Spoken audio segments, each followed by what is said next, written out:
Ladies and gentlemen, boys and girls, I'm the gnarly gnome, and that's a new intro. I hope you guys like that.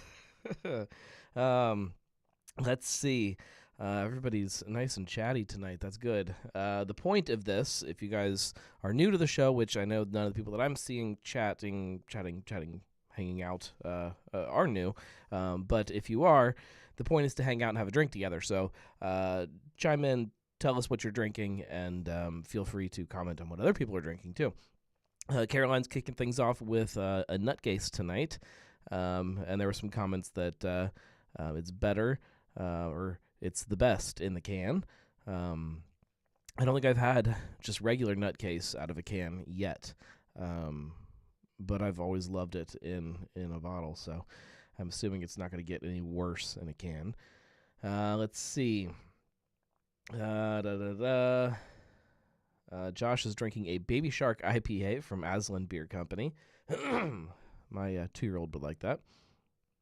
And Julia is drinking Westside Cucumber Serrano Goza in the glass. I'm about to crack into to mine. So these guys were at Jungle Gyms for Pint Night last week. And sorry, I'm going to try to get the chat pulled up on the screen here for you guys. I moved a bunch of stuff around, so no, I can't find anything. Zach says, I love the podcast recorded for Anthony Mansfield. I haven't listened to the final version yet, but man, it was fun. Shane says, wasn't planning on drinking, but it's cracking up a Session 99 from Westside. I'm going to go Blood of the Unicorn from Pipeworks. These guys, like I said, were at Pint Night the other night, and I drank a couple of these and enjoyed it so much. Even more so when I remembered to have a can of it here at home. So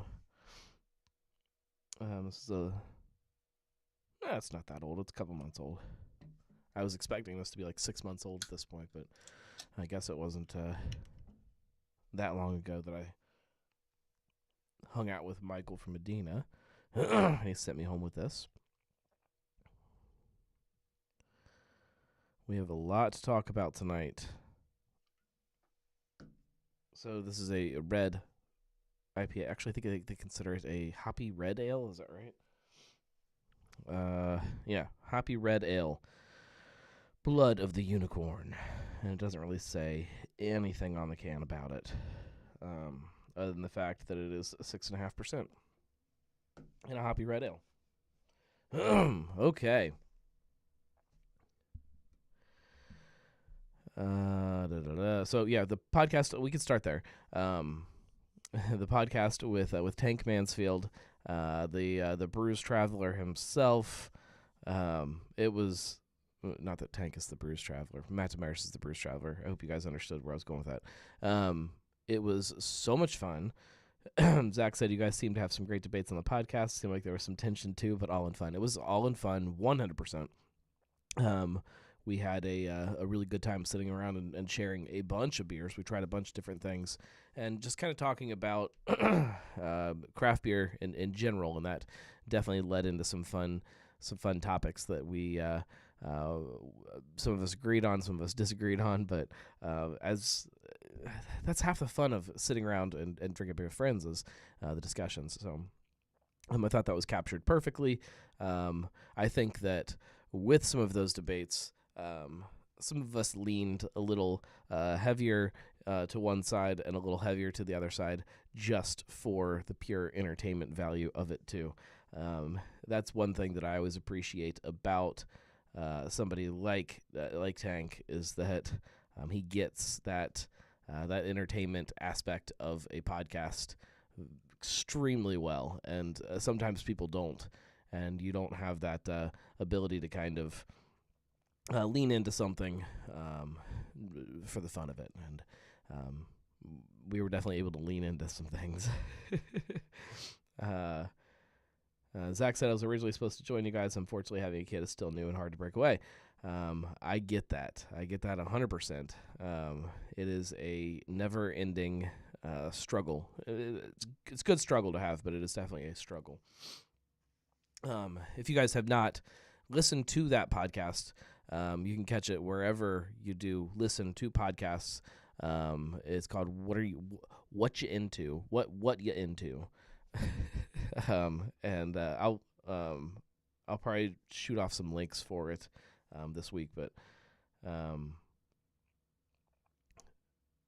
it's a great show, especially for a week where I didn't record a podcast for you guys, and I have a pretty good excuse, not a great excuse, because now that I'm looking back at the last week, I should have scheduled a show earlier in the week. I didn't. I was working my butt off, still trying to get caught back up after vacation, but I thought I was gonna have a chance this weekend to sit down and record one. I was hanging out at the Street Food Expo, so the big food truck festival. I knew that I was going to be there for a while. I knew I was going to be hanging out by the beer booths and possibly doing some volunteering, but thought I would have plenty of time. That Caroline says, "Don't you have a ton of Drinking with the Gnome episodes in a drawer somewhere you can pull out?" Stay tuned. You might get one this week. I have to re-record a little piece of the one still. Zach, I will answer that question in just a minute. Street Food Expo.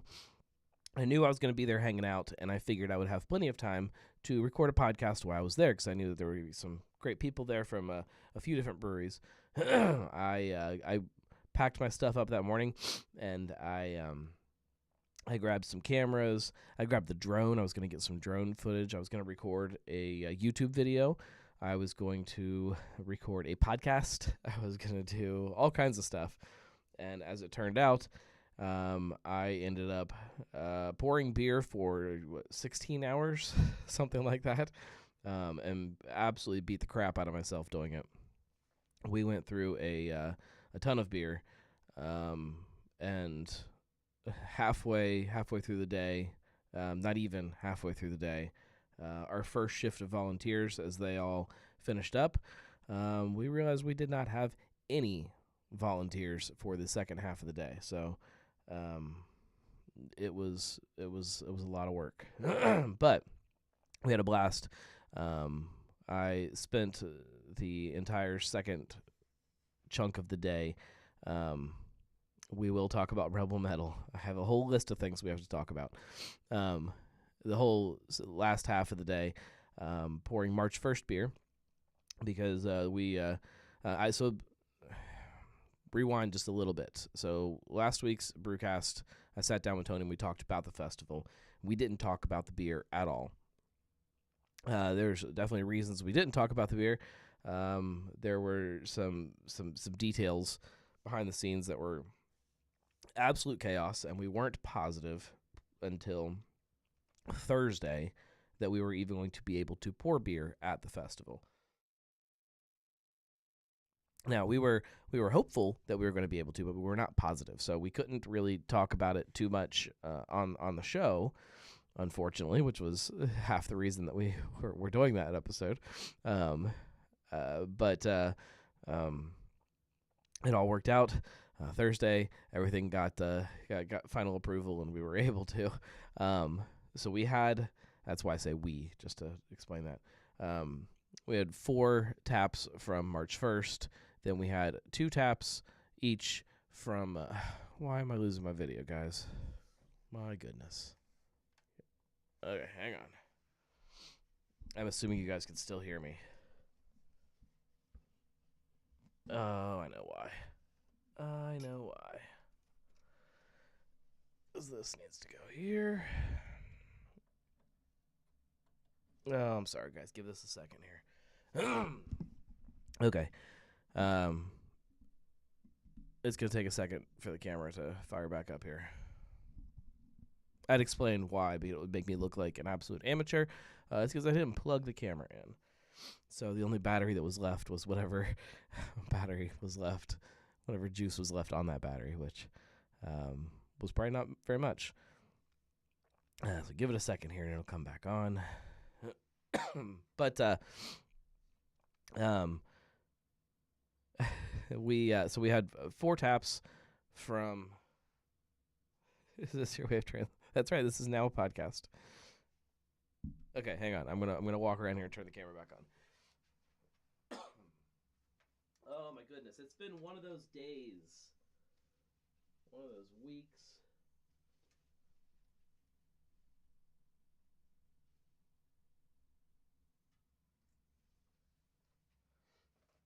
Okay, there we go. Okay, so sorry guys, I'll learn how to do this one of these days. 4 taps from March 1st. We had 2 taps from Third Eye, 2 taps from Cartridge, 2 taps from Warped Wing, and 2 taps from, or I'm sorry, 1 tap from Paradise. And so I figured I would stay at the booth where there were the most taps, trying to spread out the people that we had pouring as best as possible. And we were slammed, absolutely slammed. I know we went through at the March 1st tent somewhere around 6 kegs of beer in the day, and I think everybody else went through everything that they brought. So we poured a lot of beer. So I even this is all me explaining why I didn't have a show this week. So my intention to record during the festival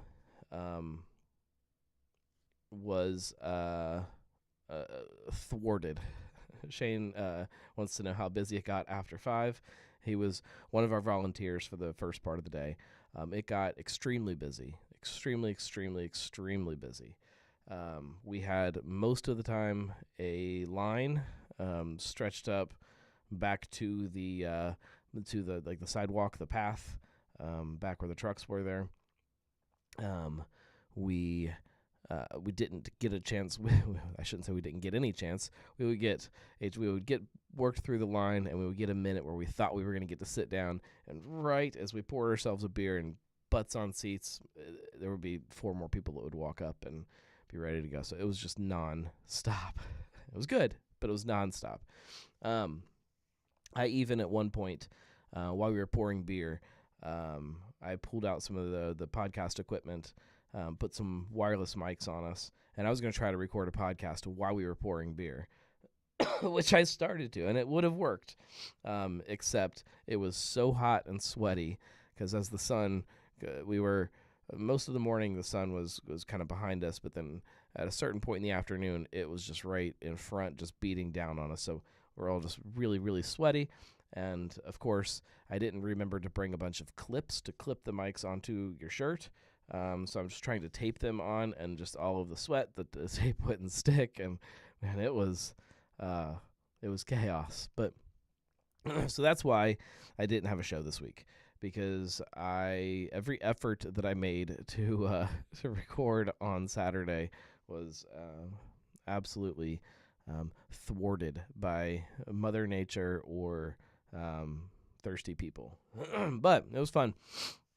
We like I said, I was pouring March 1st, which means that, of course, I was pouring Astra, which I thought was going to be the first keg to go, and it was not, which made me actually feel very warm and fuzzy inside. The first keg to kick was their brand new wheat beer. It's kind of like a lighter wheat, like an American wheat, just super refreshing, perfect on a hot, sunny day like that. So I was happy to see that. The first keg to go was that one. Second keg to go that might have been Astra. No, it wasn't. It was the Weekend Wheat, then it was the Orange Cream Ale, then the Astra, then the Hazy. But man, it was a long day, and I'm still recovering from it. My throat is shot. I'm coughing up a storm. There's all kinds of stuff that I beat the crap out of myself. My legs still hurt. Oh my God, are you kidding me? The camera again. All right, let's do this. I'm gonna keep talking and swap out a camera. Oh yeah, the battery fell.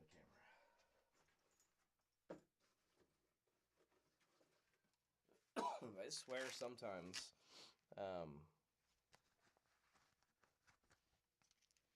sometimes it is like the world is out to get you. All right, let's turn the mic this way so I can talk to you while I'm getting behind here. Okay. I hope you guys can still hear me. I can't see the chat, so.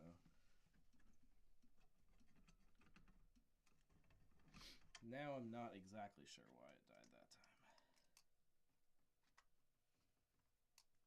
I guess it could still be battery, but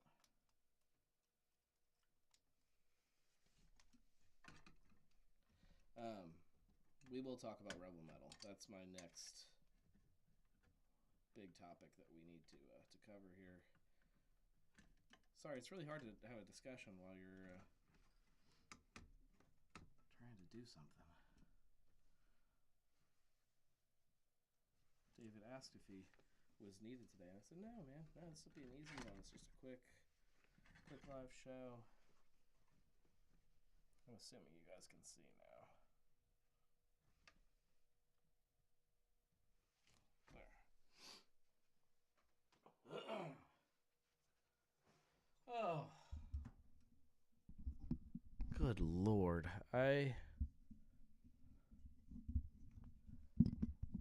How many freaking episodes of this do we have to do before it just kind of starts working the way it's supposed to? That's what I want to know. Okay.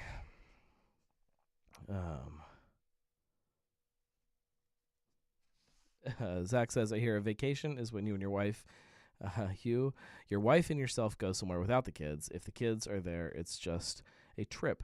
I wouldn't know. I've never, since we had kids, the last 5 years, 5+ years, we have not gone anywhere, just the two of us. I mean, we've taken like short little evenings to do something, but we've not taken a trip anywhere. Vacations are definitely with the kids for us. And Julius is back to the podcast model. Show that isn't a show is now a podcast that isn't a podcast. Gerbil needs to run faster. Every time the lights go out, take a drink. I like that one. I have not even taken a sip of my drink, so cheers, everybody.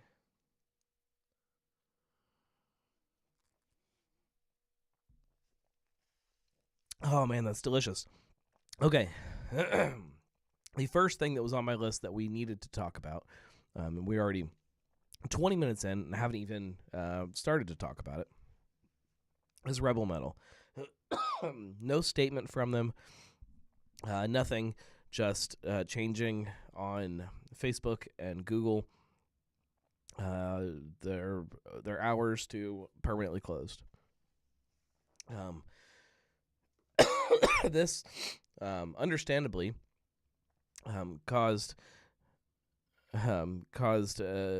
confusion with people that not understanding what that meant, if it was real or if it was some kind of a mistake. But they are definitely closed. Zach says one of these nights you need to have your wife come on the show. I would, but she's upstairs. Right now she's upstairs with the 2-year-old trying to get him to go to sleep. And as soon as she finishes that, I'm sure the 5-year-old will insist on sitting and playing Barbies or something. Julia says, I'm sure it's heartbreaking for them. Making a statement, while it would be appreciated, was probably the last thing they had the energy to do, at least right away. Tim says they had terrible timing with their opening. I'm still, let's talk about the way they closed first. 100% I do not fault them for not making some kind of a statement. It is definitely heartbreaking. However, it hasn't been a quick we're closing. This has been a thing that's been in the works for a little while, of them understanding that this was coming. Again, this is not a statement of me expecting something out of somebody in a situation like this, but I do think it would be nice. You do have a core group of fans that have been doing their best to support you, showing up in the tap room, becoming regulars. it would have been nice to have some kind of a statement to them or to the community as a whole.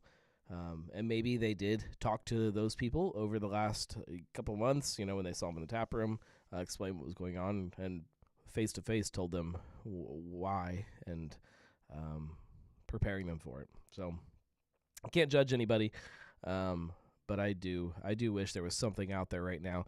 I think back to, my God, the way a couple different places have chosen to close. And I think when you think back to the way 8 Ball did it, there was probably a month's notice ahead of time. They told people, hey, here's the last day of business. We're throwing a party. Come in here, drink a bunch of beer, and say goodbye to this place that means something to you. Here's why we're closing. Here's what's happening, and I like that as a fan of these breweries, these places that you become attached to, and you consider them your spot. Caroline says, drink every time I cough. If we did that in my house, we would all be extremely, extremely drunk. I'm getting over a cold, just behind the scenes. I'm getting over a cold. I had a cold last week, which is now lingering, I think, especially after how much I beat the crap out of myself this weekend. And then on top of that, so whenever I get a virus, at the very end of it, it always transfers into an ear infection. So I'm also fighting a double ear infection right now because of that. So I'm just kind of miserable right now. So that's why I keep coughing. That's why maybe it seems like I'm not 100%. Caroline says it's nice when you can get closure. Yes, I think that is, and again, not that they owe it to anybody. This was their thing, but it does suck as a fan of places to just watch them just turn off the lights and you're left. And it's like like as a kid, you have a kid in your neighborhood that's your friend that you go and you play baseball with and you ride bikes and all that stuff. And then if you pulled up one morning on your bike to go play baseball and then they just weren't there, their family moved out of town. It's like, oh, yeah, you didn't tell me, like that would be tough. It's kind of that same thing. I don't know if we'll ever get some kind of a statement. I hope so, but who knows? I will definitely have my thoughts in order about it all, enough to put a blog post out. I've got one that's started, and I kind of know where I think I'm going with it, but it'll take me some time to kind of write it and read it and figure it out, and then I'll get it posted. So it'll be done this week sometime once I really get it together. However, one brewery closes and another slides into their place here in the city. The Lebanon Brewing Company brewed their first batch today. So the circle of life continues. As sad as it is to see one place close, I feel good seeing another open. It's only the second brewery that's opened this year in the city, Paradise East being the first. So I am definitely excited to see that. Let's see. If anybody else has any thoughts or opinions about Rebel Metal or Lebanon Brewing Company or anything, feel free to chime in. As a reminder, I didn't say it off the top, but you can always call into the show also. Numbers right up here on the screen.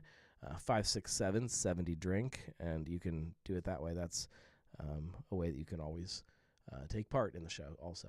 I'm not very good at remembering to tell you guys these things. I just assume that you know. Westside Brewing, we talked about it a little earlier because you guys were drinking some Westside beers. Chris says everything still hurts. Yes. Poor Chris was getting his butt kicked alongside me on Saturday. Also, another person that expected to show up at a festival and have one one type of experience only to be thrust into another one. Westside Brewing is recalling all of the 6-packs of their summer ale. If you guys have any of those sitting around your fridge, take them back to the brewery and they'll replace them for you. They have, here's the statement. It says, here at Westside Brewing, we hold ourselves to the standard of traditional styles of beer brewed exceptionally well. Due to a packaging issue, they're very, very specific about how they word this. Due to a packaging issue, we are recalling all 6-packs of summer ale.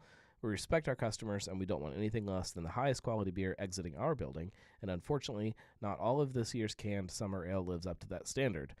Please return summer ale 6-packs to the taproom for a full refund or to exchange for another 6-pack. We apologize for the inconvenience, and we thank you for your understanding. I don't understand exactly.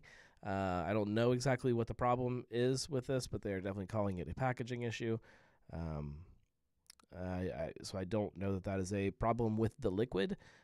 It is some kind of other technical issue. But point being, if you've got some sitting around your fridge, take them back and exchange them for something else because there's something going on.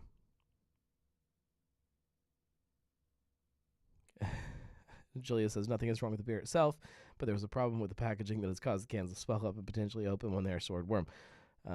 I don't know that that's true. I don't know that that's the problem, that there's any kind of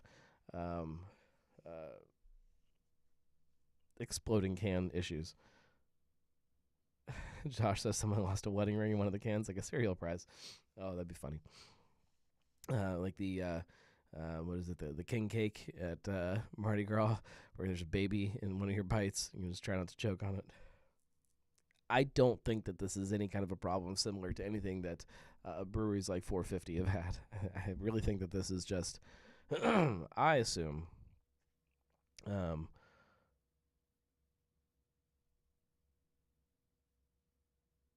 that's from the email that they sent out? Huh. Well, I don't know. It's the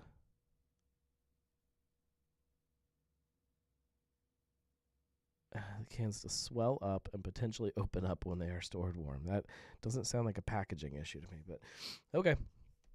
I get their emails. I'll have to go back and read how they worded it.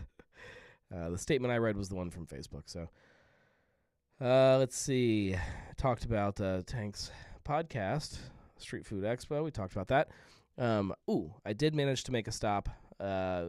Thanks to Chris from Shift Beers. We stopped after the Food Truck Expo to quietly sit on a bar stool and sob to ourselves from our pain. But we stopped at Nine Giant Fermentorium, which I haven't been there for a little while. It was the story's not going to get as good as you think from this statement, but I forgot that Saturday was also the Nine Giant anniversary, which meant on Saturday they released 4 different barrel-aged versions of Heavy Metal Drummer. I didn't drink those. I didn't drink any of those. Didn't even come close because that did not sound like what I wanted to do. To give you an idea of the kind of mood that I was in when I got there after standing in the sun all day long, running back and forth. To give you a little bit of insight, I checked, and on Saturday I walked. Let me check again how many miles it was. Let's see. That was Saturday. I did 6.6 miles, so 15,000 steps, in a spot that was like 6 feet. So somehow I did 15,000 steps walking back and forth 6 feet at a time. So I guess sometimes all you want is a very cold light beer. Nothing wrong with that. You drank a bunch of seltzers. No, I drank a couple seltzer strings. Right? I drank a couple red cream sodas. But no, that's not what I wanted. I wanted a cocktail. I wanted a big, tall, cold cocktail.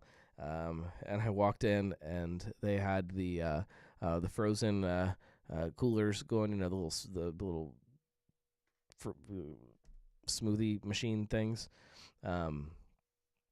That wasn't what I drank either, but I really wanted it. So they had a pina colada and a strawberry daiquiri frozen, which meant that on your menu they had a cocktail that's called the Miami Vice, which is one of my favorite frozen cocktails. It is half and half. It is it's just straight down the middle of the glass. You separate pina colada, strawberry daiquiri. So while you're drinking it at the beginning, you drink one, you drink the other, you go back and forth. And then you start kind of getting a little bit of both. And then you start swirling it and get both. Yes, a slushy machine. So, thank you. And it is just an absolute brilliant cocktail. I love it. But I was so exhausted after the day that the thought of having a cocktail that I have to like put the effort into sucking it up through a straw like that sounded too much to me. So I didn't get that either. I got a Jungle Bird, which is also delicious. And then drank I drank a Pilsner, their Boxer Pilsner, and then finished it up there with a dark lager called Escape Engine, and came to the conclusion, not that this is breaking any glass here, but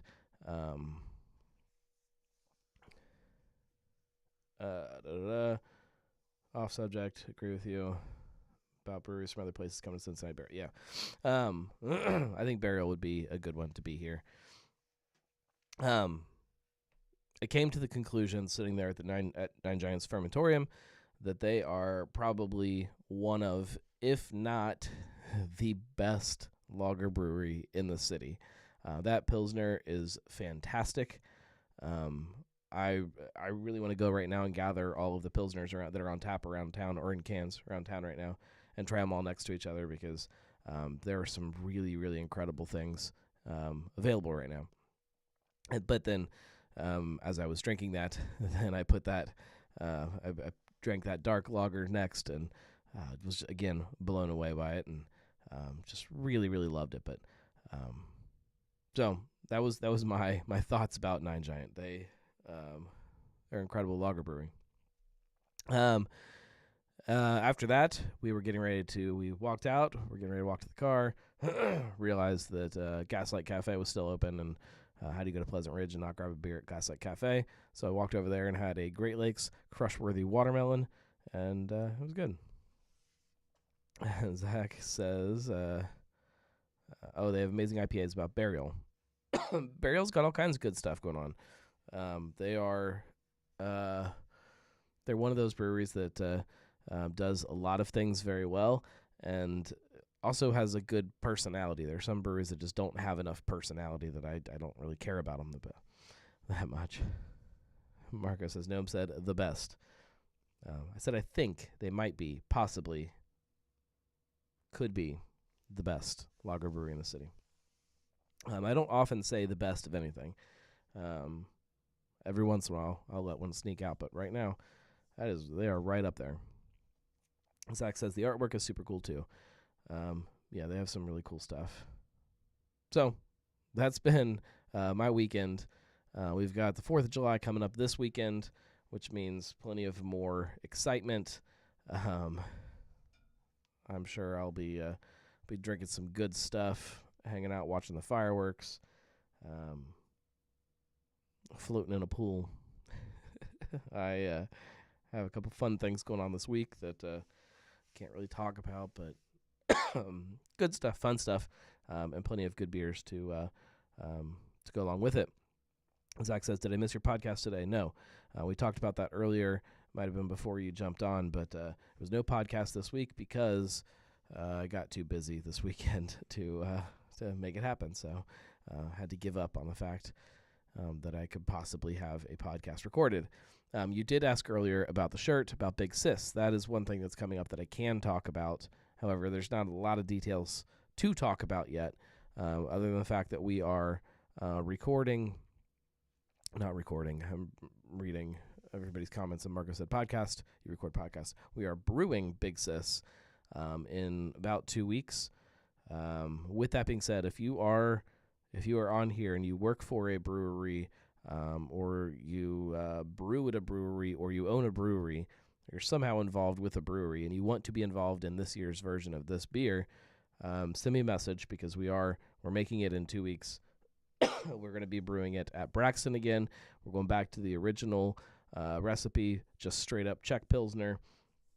And then we're going to follow that up in a couple months or so when the beer's done, with a big release event, which will be a big charity thing with a bunch of auctions and raffles, and we'll see what else. We'll see if we can squeeze some live music in with it again, and all of that. Zach says, I'm not familiar with this beer. Caroline says, what if I drink a lot of beer from a lot of different Cincy breweries? Does that count? That counts for the event. You are definitely going to be invited to the event. This beer, the guy that I started my podcast with, Mike Cisneros, this guy, when he died, we decided we were going to make a beer in his honor that winter. And we brewed, we got together with, it was probably like, I don't know, 6 or 7 breweries that year, and brewed the first version of Big Sis at Braxton. Again, did a big event. When we started Cincy Brewcast, every Christmas we would do a big Christmas show, which became like a big charity event. We would try to raise some money via raffles and all that stuff I just talked about. We were already kind of planning that event for the winter. When he passed away, obviously that changed the plans for that show.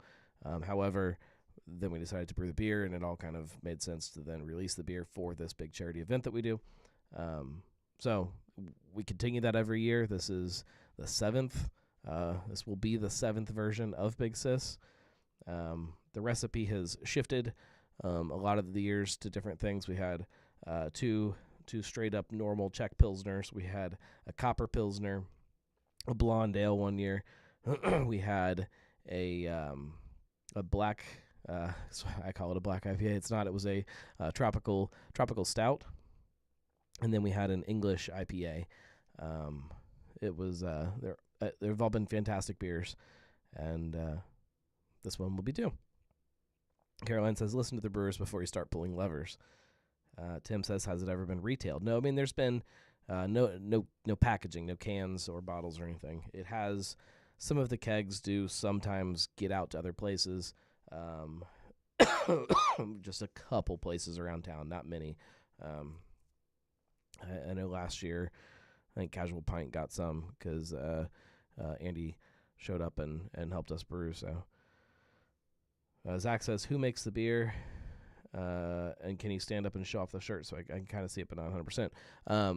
It has changed every year. So, 2 years has been the rotation. I don't know if it's still, I think we might go 1 year, we might go 2, we don't really know yet, but Braxton has made it twice, Alexandria has made it twice, and Municipal has made it twice. There's the shirt. It just, we do a shirt every year for it. It's the same idea, just different colors. It's Mike smoking a cigar, Cincy Brewcast logo there.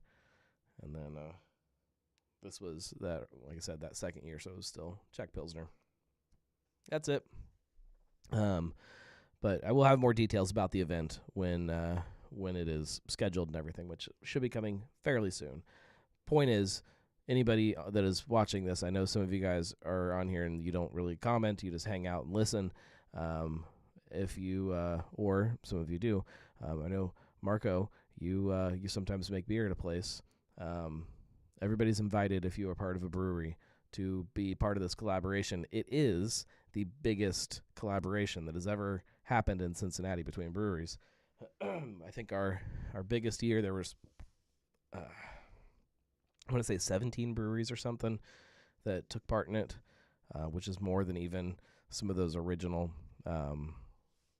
Beer Week beers where every brewery in the city was collaborating. That shows how much things have changed. But so shoot me a message if you want to be part in this. Please be a part of this so we can keep it going. The last couple of years, it's gotten obviously hard to put it together because of COVID. We are back at full force this year. Not that COVID is gone, but we are back at full force. So the event will be big again. Everything will be awesome. Tim said that's even more than all the Andes. Yeah, it is a big collaboration. One of my big things that I do every year that is just absolutely a blast to brew it, to release it, to do everything.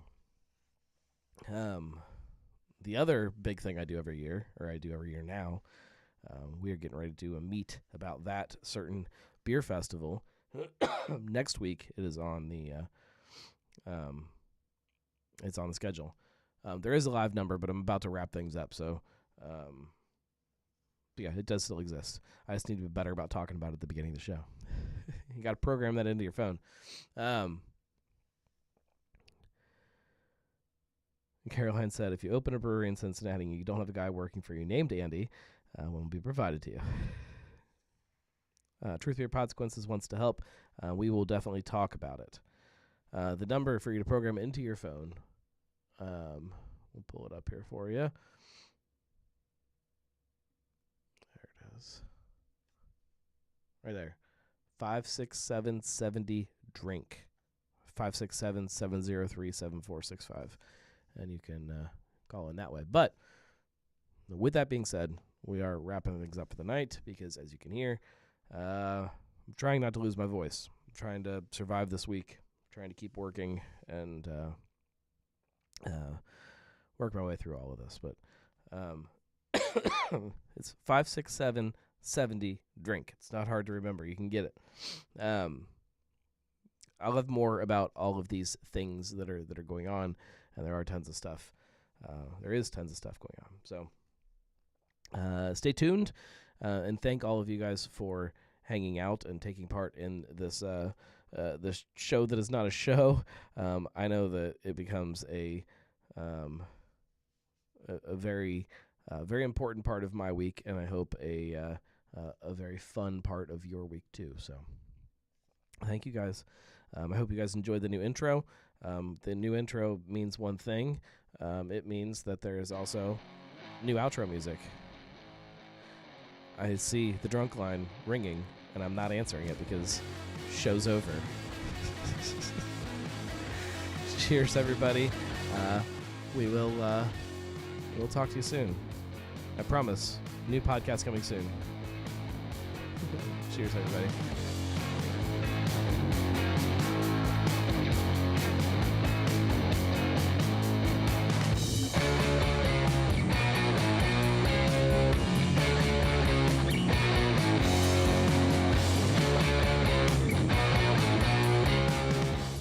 I don't know if that was Zach or Marco that called, but you can leave a message, and maybe we'll play it next week. Cheers, guys.